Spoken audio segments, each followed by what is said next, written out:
Welcome to my channel Nikki says. ಮೂರ್ಖ ಸ್ನೇಹಿತನ ಮೂರ್ಖತನವನ್ನು ಬಯಲು ಮಾಡುವ ಕಥೆ ಇದು.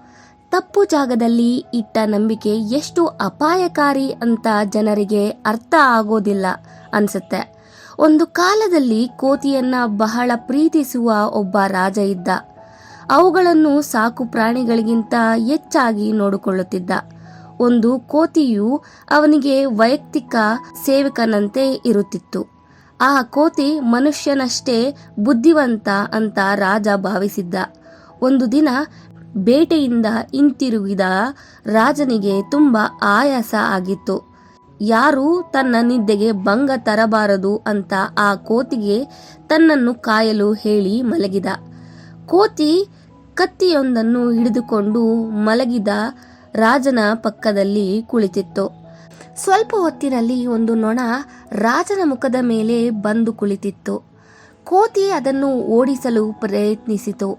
ಆದರೆ ಹಠಮಾರಿ ನೊಣ ಪದೇ ಪದೇ ವಾಪಸ್ ಬರುತ್ತಲೇ ಇತ್ತು. ಕೋಪಗೊಂಡ ಕೋತಿ ಕತ್ತಿಯಿಂದ ನೊಣವನ್ನು ಕೊಲ್ಲಲು ನಿರ್ಧರಿಸಿತು. ನೊಣ ಮತ್ತೆ ರಾಜನ ಮೂಗಿನ ಮೇಲೆ ಬಂದಾಗ ಕೋತಿ ಕತ್ತಿಯಿಂದ ಹೊಡೆಯಲು ಹೋಯಿತು. ನೊಣ ಹಾರಿ ಹೋಯಿತು. ಆದರೆ ಕತ್ತಿ ರಾಜನ ಕುತ್ತಿಗೆಗೆ ಬಿದ್ದು ತಲೆ ದಡ್ ಅಂತ ಕೆಳಗೆ ಬಿತ್ತು. ಈ ಕಥೆಯ ನೀತಿ ಏನು? ಮೂರ್ಖ ಸ್ನೇಹಿತನಿಗಿಂತ ಬುದ್ಧಿವಂತ ಶತ್ರು ಲೇಸು ಅಲ್ವಾ?